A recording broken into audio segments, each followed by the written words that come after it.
თავისუფლებაზე ღირებული და ფასეული კომპონენტი, ასე ვთქვათ, არ გააჩნია ადამიანის ცხოვრებას. ვფიქრობ, რომ უნდა გადავერთოთ უკვე ბრძოლის უკიდურეს ფორმებზე. ვიცოდი, რომ ამას პროპაგანდა თავისთავად გამოიყენებდა. მე ვარ ვანო კაკაშვილი, ივანე ჯავახიშვილის სახელობის თბილისის სახელმწიფო უნივერსიტეტის სტუდენტი. სამწუხაროდ ხანდახან აქციები, დემონსტრაციები და მარშები გამოირჩევა ხოლმე დაუორგანიზებლობით.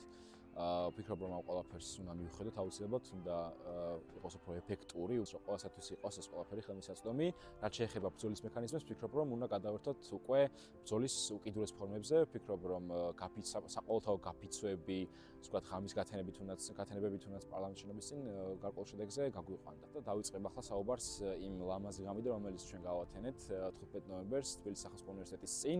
მახსოვს 20 კაცი ვიყავით პირველი კორპუსის შენობის წინ და თესეუს დაცვა არ გვიშვებდა მრავალი ძალიან ესე ეპიგონური და ტყუილზე დაფუძნებული, აბსურდზე დაფუძნებული მიზეზების გამო. მათ გითხრეს, რომ რემონტი მიმდინარეობდა პირველი კორპუსის ფოიეში, ასევე გითხრეს, რომ იქ იყო საახალწლო ყრმის გადაღება და ასე შემდეგ.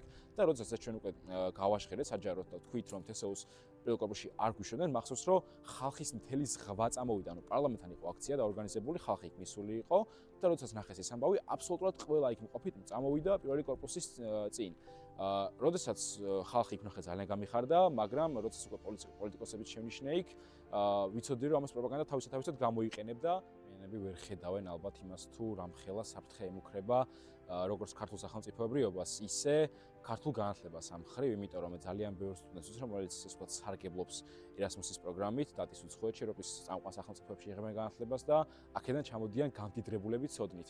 და რაც შეეხება იმ ადამიანებს, ვფიქრობ, რომ ისინი ამაზე არ ფიქრობენ, იმიტომ რომ ამ ყველაფერს განაპირობებს კომპეტენციის ნაკლოვანება და ეს ჩვენი ბრალიც არის გარკვეულწილად, იმიტომ რომ ჩვენ ამაზე არ ველაპარაკებით იმაზე, თუ რატომ არის ჩვენთვის უკეთესი ჩვენი ძალიან ცნობილი ალტერნატივიდან ევროპული მომავალი და ევროკავშირი და არა რუსული ჭაობი და ვფიქრობ, რომ იმ შემთხვევაში თუ კი ჩვენ ბევრს ველაპარაკებით იმ სიკეთეებზე, რომელიც ჩვენ გვიქნება ევროინტეგრაციის შედეგად, ვფიქრობ, რომ უკვე უფრო მარტივი იქნება აი ამ კომპეტენცია შეძენილ სტუდენტებთან ერთად ვისაუბროთ და ერთად ვიბრძოლოთ რეჟიმის წინააღმდეგ.